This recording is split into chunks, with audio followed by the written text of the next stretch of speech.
Welcome back everybody to the Midnight Chroniclers Fantasy Madhouse, and I wanted to talk to you guys about the fantasy series that I've read so far. I am the kind of reader where I cannot just read one series and then one series and then one series, so I did the unthinkable. I tried out the first book to 8 different fantasy series. I just treat it like a total buffet. Now I'm getting to book 2 to many of these series. Some of them I might want to take a break from for a while. So in a sense, I'm glad I did it. In another sense, I really want to keep continuing with these stories to read more of them. So anyways, I'm gonna go over with you guys the top 8 first book in these series that I've read so far. Now, obviously guys, I don't have the context for the finished series yet, so this is kind of a unique perspective that I'm bringing to you. But I want to talk to you guys about this because maybe some of you have tried this and you have your own thoughts. Let me know what you think about my list here. This is definitely going to be my opinion and I'm going to speak from the heart. Here we go with number 8. The first book I'm going to talk about is from the series The Sun Eater, and that is book 1, Empire of Silence. Now, there was a ton of hype around the Empire of Silence and Sun Eater books, and it's easy to see why. First thing you'll be blown away by with this book is how well it's written. Now, Christopher Ruocchio, I believe before he wrote these books, he was an editor, publisher himself, so he knows what good writing looks like, and he definitely crafts it and weaves his own writing very, very well. And the world depicted here just feels dangerous when you read it. It feels cold and without emotion at times, though there are definitely moments in this book that are emotional in a good way. There's a lot of good moments and twists and turns in here. What I'll remember most about the Empire of Silence is how it feels like traveling inside of a black hole with little to no hope. And while that makes for a badass story and great moments of character interaction and fight scenes and everything, I couldn't help but feel like after a while I just needed Hadrian Marlowe to have just one thing go right in his life. It's at number 8. Definitely was a very, very good book. Did it live up to all of the hype that at least I saw from the YouTubers, the booktubers that I watched? Not quite. I think it's really, really good. Didn't quite reach the really tippy top heights for me, but definitely recommend you guys read The Empire of Silence. A great book. Number 7, guys, we have the wackiest book on this list and the biggest pleasant surprise probably for me, and that is Dungeon Crawler Carl. Now, this book is like a video game book, right? Or a book RPG. That's kind of how I describe it. Not only that, but it's a book that just is a ton of fun to read. I mean, look at the cover, for God's sakes. You see that? See the tone that it's setting for the book?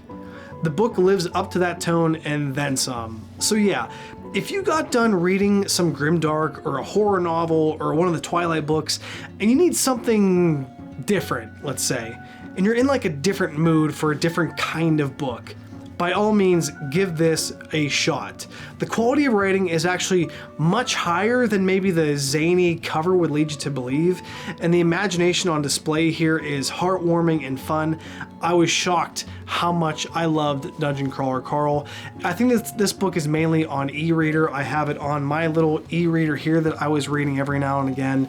It's not a super long book, but it definitely is really, really cool, really fun, and just has that, I don't even know how to describe it. It's almost like reading a fun, light-hearted cartoon action show brought to life. Really, really cool. Highly recommend Dungeon Crawler Carl. Lovely first book. Number 6, guys, is book number 1 from the series, The Kingkiller Chronicles, and that is The Name of the Wind by Patrick Rothfuss. So my first impressions on seeing this book in the store was, man, I really hate that cover. No offense to anyone that really loves this cover. I just thought that this was so plain Jane and kind of blah. I'm a book covers guy, if you guys can't tell. I really care about what they look like for some reason. I don't know. It's almost like it's a marketing thing or something. So I've been struggling to kind of figure out how I want to describe how I feel about this book. And the best thing that I can kind of come up with is The Name of the Wind is the perfect like fall time fantasy read, I think. This is the perfect, you know, it's snowy, wintry outside, or it's fall and there's orange, it's just leaves everywhere outside, Halloween time. I don't know why. The book doesn't like take place at Halloween or anything like that, but it just seems like it fits that kind of vibe, you know? It might not be Halloween, guys, but the way that Patrick Rothfuss writes is just a treat. And to me, it's oddly similar to Harry Potter in that way. No, not in the they're both magical schools way, more like you feel gently swept away by the story and you float there nicely until the end. Don't think that means that, it's for lack of action or lack of dramatic scenes though. Anything but. You follow a mysterious and what seems like a simple innkeeper, a guy that sort of just keeps to himself, who's got some very intriguing skeletons in his closet. Now the story is basically of him reminiscing on these better days and adventures to this man that's there to chronicle everything for him.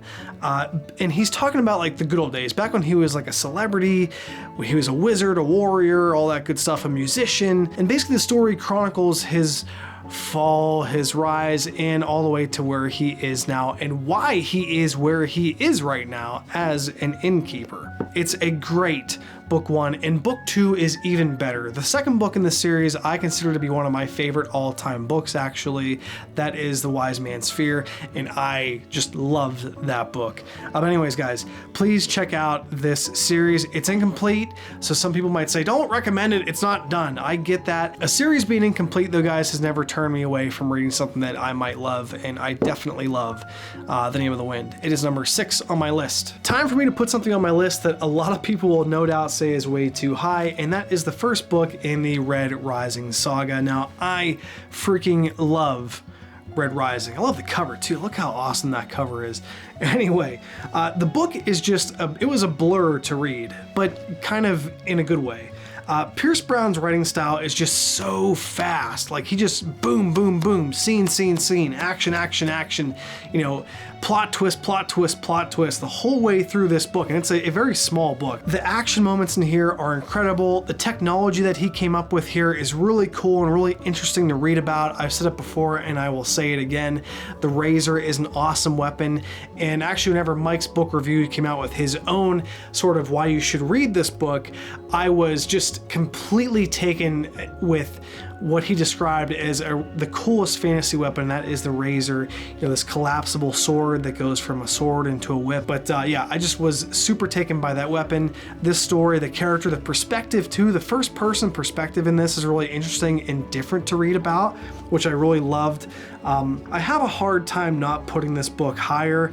I just think that the comparisons to the Hunger Games kind of turn me off, and some of the moments for Darrow seem a little bit too convenient, but damn, I just love this book. It's number 5 on my list. That is Red Rising. Number 4 is The Way of Kings. Now guys, this is the very first Brandon Sanderson book that I ever read. Now guys, this book is epic fantasy in every way possible. That includes good ways and some ways that are maybe not so good. But to me, it's a very modern feeling, not in like a bad way, not in a everything is a certain type of political way feeling, but it's very bombastic. The action, it's an action fantasy tale with a ton of heart in it. The action scenes are described in a way that's very kind of punchy and exciting, and it really lets your mind's eye explode with all the different descriptions. Some of the characters were kind of a chore to follow for me though.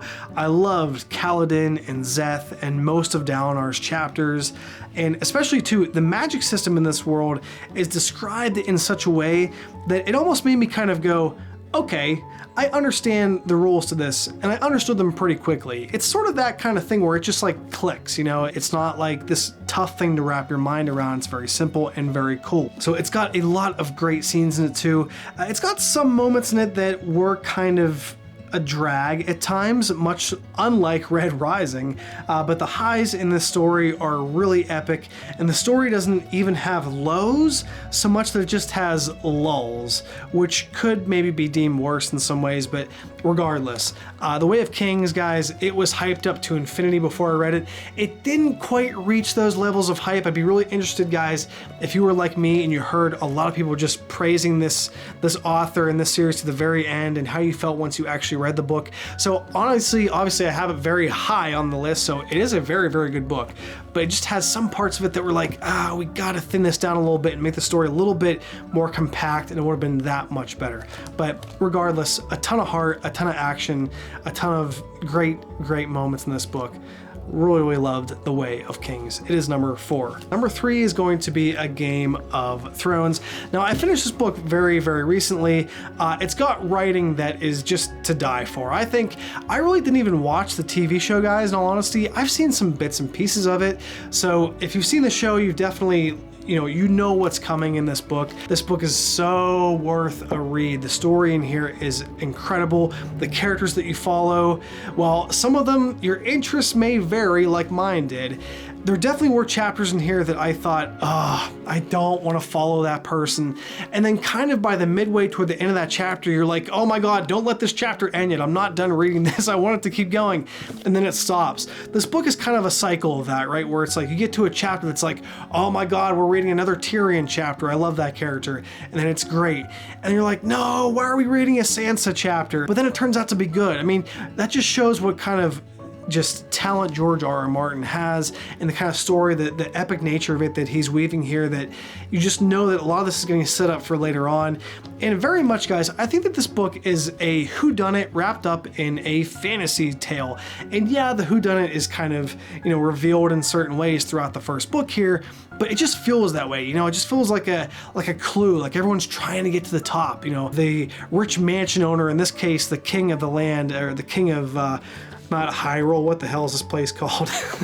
There's the north, there's all the different kind of sections, but they all kind of answer to the realm and King's Landing, all that. So basically the main king, the big kahuna of the story, he dies at some point, and it is a struggle for power of, families trying to use their levers to try to make their way to the top and step on whoever's toes possible to get there. And it's just a race for it. It's a giant rat race to control the world, basically.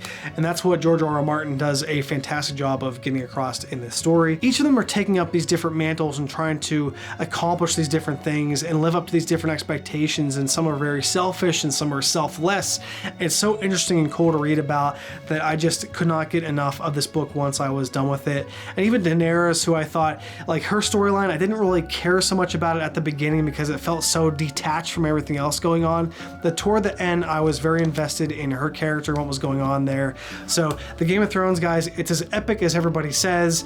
If you don't really think that you'll like it, I don't know that there's a lot in here that'll make you say, oh no, I actually do love Game of Thrones. I think you need to kind of know what you're in for a little bit with this book before you jump in. It's not my favorite fantasy topic, let's say, or my favorite like fantasy situation, but I do really appreciate this book. The quality of writing that George R.R. Martin puts to page, and the adventure that you go on here is addicting chapter to chapter.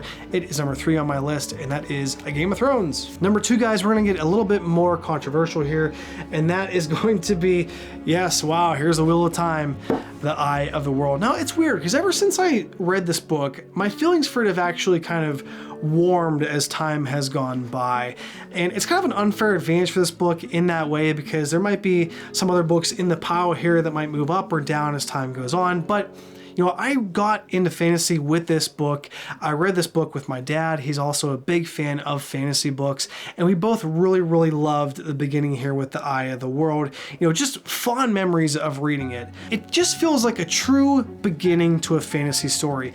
It's a perfect welcome mat for anyone that's trying to get back into fantasy, but it also has enough meat on the bone to keep people that are looking for more in-depth stuff satisfied. It's got a wonderful set of characters that all grew up together, that all really love each other, and learning about the world as you go is truly interesting and exciting. The world just gets revealed to you as you go, and you learn new things and meet new characters. Loyal is a creature human, like a Hagrid type. It's very intelligent and very smart, and he was so fun to read about. And a lot of the characters, the kids, they have their different quirks, and there's definitely some things about them that kind of annoy you, or annoyed me at least, but you definitely learn to appreciate them over time. And the fantastical, like, magical element to the world is really cool. And overall, it just feels like a town of kids that you grew up with, going on an adventure together and learning about a world that's much more vast and much more interesting and dangerous and amazing than you could have ever thought possible.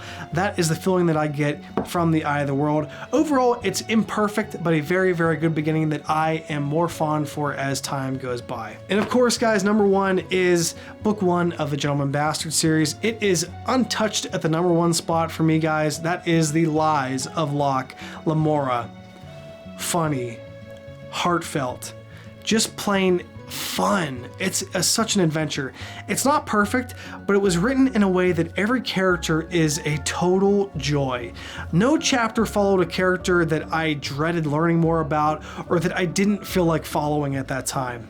Every bit of this adventure with these thieves, these pirates, whatever you want to call them, is interesting and new.